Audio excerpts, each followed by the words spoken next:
Assalamualaikum warahmatullahi wabarakatuh dan salam sejahtera bagi kita semua. Kami masyarakat awam kembali lagi dan tak henti-hentinya mencoba untuk memperhatikan kehidupan bermasyarakat kita sehari-hari, sambil mencoba merenung dan berharap cemas tentang putusan MK, antara harapan dan kehati-hatian untuk menunggu putusan MK yang nantinya akan menentukan nasib bangsa ini. Dalam suasana tegang dan penuh harap, masyarakat menanti putusan Mahkamah Konstitusi atau MK yang akan menentukan dalam proses hukum yang berlangsung untuk bangsa kita. Adalah penentuan bagi bangsa kita yang berlangsung di titik dan arah politik dan hukum negara kita ini. Dalam menunggu putusan tersebut, tergambar betapa pentingnya keadilan dan keberpihakan pada kepentingan rakyat. Semoga putusan MK dapat memberikan kejelasan dan kedamaian bagi seluruh rakyat kita. Integritas para hakim Mahkamah Konstitusi merupakan pondasi utama dari keberhasilan lembaga tersebut dalam menjalankan tugasnya. Integritas ini tercermin dalam kemampuan hakim untuk menjaga independensi, objektivitas, dan profesionalisme dalam setiap putusan yang dibuat. Para hakim di MK diharapkan untuk tidak terpengaruh oleh tekanan politik ataupun kepentingan pribadi dalam menjalankan tugas mereka. Harusnya berpegang teguh pada prinsip-prinsip hukum dan hukum-hukum konstitusi dalam setiap keputusan yang diambil tanpa pandang bulu terhadap siapapun. Ketika integritas para hakim yang terjaga, maka kepercayaan masyarakat terhadap lembaga ini akan semakin kuat. Hal ini penting untuk menjaga kestabilan dan keadilan dalam sistem peradilan kita, khususnya di Indonesia. Integritas para hakim juga tercermin dalam kesediaan mereka untuk terus belajar dan meningkatkan pemahaman terhadap hukum dan konstitusi dengan memperbaharui hal-hal pengetahuan keterampilan mereka. Maka para hakim dapat mengambil keputusan yang lebih baik dan relevan dengan perkembangan zaman tentunya. Selain itu, transparansi dan akuntabilitas juga merupakan bagian penting dari integritas para hakim di MK, dengan memastikan bahwa proses pengambilan keputusan dilakukan secara terbuka dan dipertanggungjawabkan kepada masyarakat, dan masyarakat dapat memiliki keyakinan bahwa setiap putusan yang diambil telah melalui proses yang adil dan akurat. Dalam konteks ini, pemantauan dan pengawasan terhadap kinerja hakim MK juga perlu ditingkatkan. untuk memastikan bahwa integritas mereka tetap terjaga. Dengan demikian, MK dapat terus menjaga lembaga yang dapat dipercaya kredibel dalam menegakkan konstitusi dan keadilan di Indonesia. Untuk melanjutkan, penting juga bagi para hakim MK untuk menjaga komunikasi yang baik dengan masyarakat dan pihak-pihak yang berkepentingan. Komunikasi yang terbuka dan transparan dapat membantu memperkuat kepercayaan masyarakat terhadap lembaga tersebut. Selain itu, dalam menjalankan tugasnya, para MK perlu menjaga sikap netralitas dan tidak terlibat dalam konflik kepentingan. Mereka harus senantiasa mengutamakan kepentingan hukum dan keadilan di atas segala-galanya. Dengan menjaga integritas yang tinggi, para hakim dapat memastikan bahwa lembaga ini tetap menjadi penjaga konstitusi yang kuat dan dapat diandalkan bagi seluruh rakyat Indonesia. Masukan yang konstruktif semoga bisa juga menjadi pertimbangan bagi hakim-hakim dalam proses pemutusannya nanti. MK seharusnya mempertimbangkan masukan dari berbagai pihak, termasuk tokoh-tokoh masyarakat atau elit-elit yang tentunya relevan.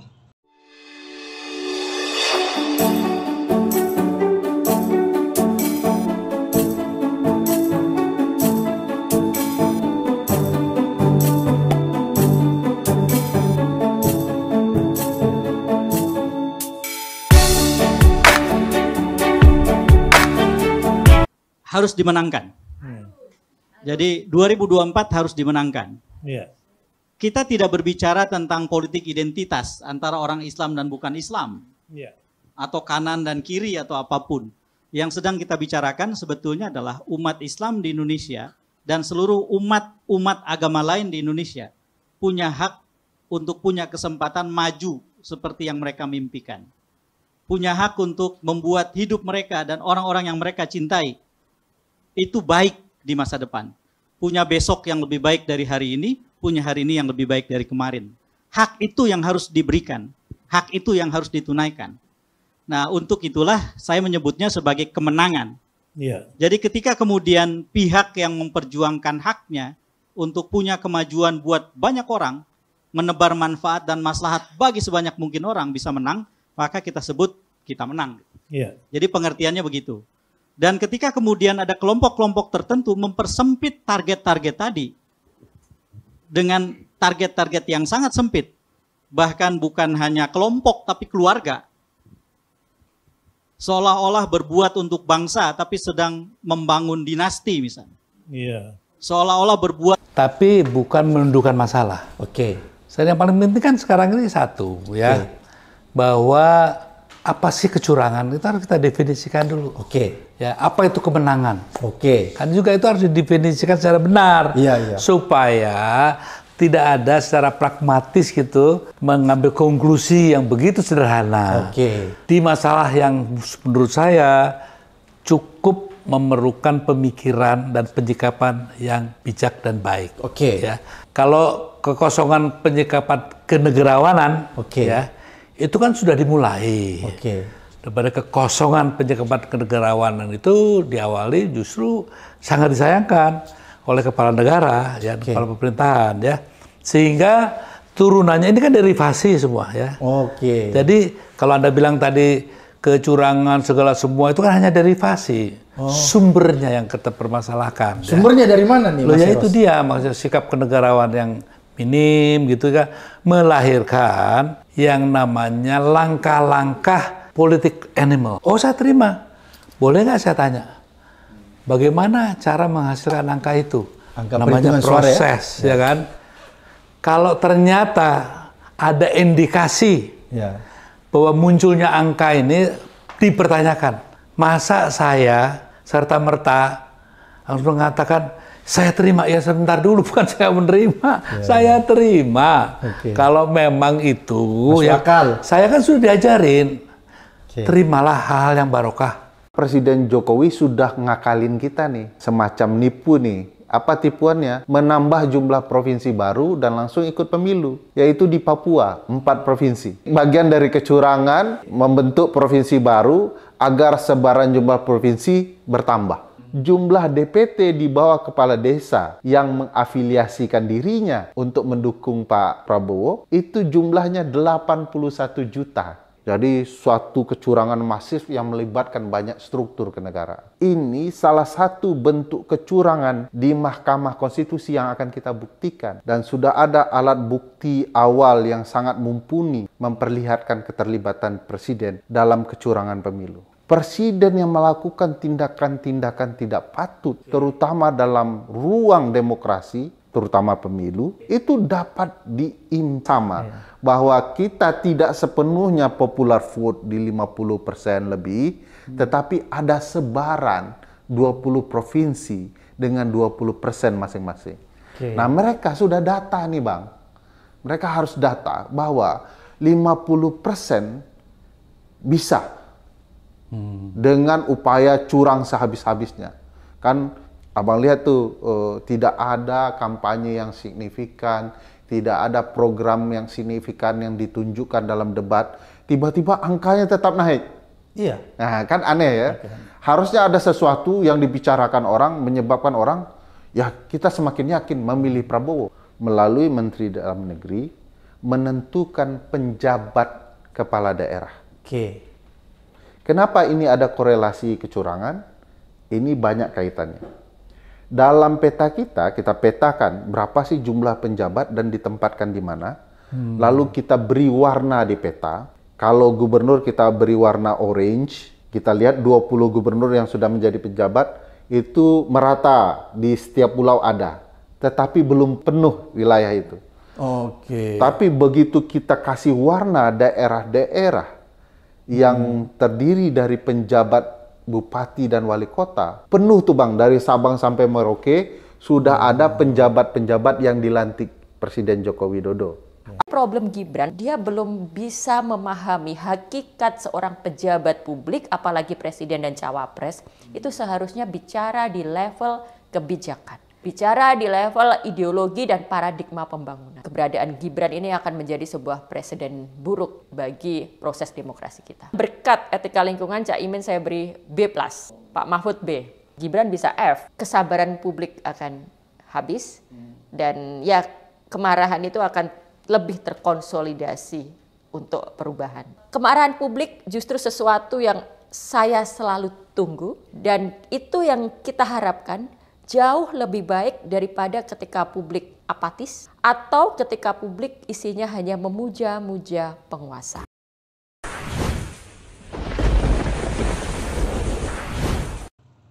Dalam menjalankan tugasnya, masukan dari pihak-pihak ini dapat memberikan sudut pandang yang beragam dan mendalam terhadap perkara yang sedang dipertimbangkan oleh MK. Maka dalam menunggu keputusan MK, masyarakat dan pihak terkait berharap agar proses hukum berjalan dengan transparan, adil, dan tidak dipengaruhi oleh kepentingan politik tertentu. Tentu, kehati-hatian juga menjadi penting untuk menghindari konflik dan ketegangan yang dapat merugikan stabilitas negara. Di sisi lain, ada juga kekhawatiran akan potensi gesekan dan ketegangan sosial yang dapat muncul sebagai dampak putusan tersebut. Dalam konflik ini, semua pihak diminta untuk menahan diri sambil menjaga kedamaian dan menghormati proses hukum yang sedang berlangsung. Semua pihak perlu menyadari bahwa putusan MK merupakan hasil dari proses hukum yang harus dihormati dan diterima oleh semua pihak tanpa adanya upaya untuk memicu konflik atau kekacauan yang dapat merugikan bangsa dan negara kita. Selain itu, penting juga untuk memperkuat semangat persatuan dan kesatuan serta mengedepankan dialog dan musyawarah sebagai cara untuk menyelesaikan perbedaan pendapat. Semoga putusan MK dapat menjadi titik akhir dari perselisihan dan menjadi langkah awal bagi bangsa ini untuk bersatu kembali dalam keragaman. Juga dalam melangkah setelah putusan MK, penting bagi semua pihak untuk menjaga keamanan dan ketertiban, serta menghormati proses-proses hukum yang telah berlangsung. Langkah-langkah rekonsiliasi dan pembangunan bangsa perlu diperkuat untuk menyatukan kembali seluruh elemen masyarakat.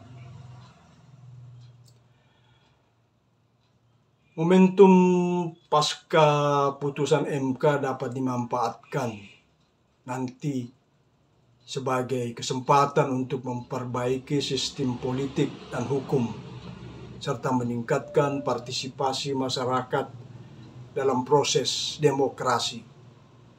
Semoga keputusan MK dapat menjadi titik awal bagi kemajuan bangsa Indonesia menuju arah yang lebih baik. Di sisi lain, dalam proses ini peran-peran para saksi ahli juga sangat menentukan, terutama para penasihat hukum yang saling berargumen untuk membela kliennya masing-masing. Para penasihat hukum dituntut harus memastikan bahwa argumen-argumen yang mereka sampaikan kepada MK benar-benar terwujud untuk memperjuangkan keadilan dan kebenaran. Mereka tidak boleh terpengaruh oleh kepentingan politik sebenarnya, atau pribadi, apalagi kepentingan pribadi dalam memberikan nasihat-nasihat kepada MK dari klien-klien yang diwakilinya. Selain itu, sebenarnya para penasihat hukum juga perlu menjaga integritas dan profesionalisme dalam setiap langkah yang mereka ambil. Karena mereka harus senantiasa berpegang pada etik profesi dan menjunjung tinggi martabat profesi advokat. Dengan memperhatikan tentunya nurani, etik, dan integritas dalam memberikan nasihat hukum. Maka para penasihat hukum dapat berperan secara aktif dan positif dalam memberikan proses-proses berjalannya hukum secara adil dan transparan. Dalam melanjutkan peran mereka juga, para penasihat hukum perlu memahami sepenuhnya implikasi dari setiap langkah-langkah hukum yang mereka ambil. Mereka harus mengkaji dengan cermat dampak dari argumen-argumen yang mereka ajukan kepada MK. Nah, baik untuk kliennya maupun proses hukum dan juga kepada masyarakat secara luas dan keseluruhan. Selain itu penting juga bagi para penasihat hukum untuk tetap mengedepankan dialog sebagai upaya penyelesaian sengketa yang lebih baik sebelum memutuskan kasus-kasus yang mereka sampaikan ke MK. Pendekatan ini dapat membantu mengurangi konflik dan ketegangan yang dapat timbul dalam proses hukum di masyarakat. Dengan demikian, para penasihat hukum dapat menjalankan peran mereka dengan penuh tanggung jawab dan kesadaran akan pentingnya menjaga integritas dalam memberikan pelayanan hukum baik kepada kliennya, kepada MK, dan tentunya untuk masyarakat. Maka semoga harapan kami semua dapat berjalan dengan lancar dan dapat diterima semua pihak dan semua kalangan. Untuk itu kami juga berharap adanya komentar-komentar yang konstruktif dan tanggapan dari berbagai pihak agar memberikan wawasan dan pandangan dari berbagai perspektif agar kita semua bisa bernafas lega untuk menuju demokrasi yang bermartabat dan kemajuan berbangsa yang tentunya lebih baik.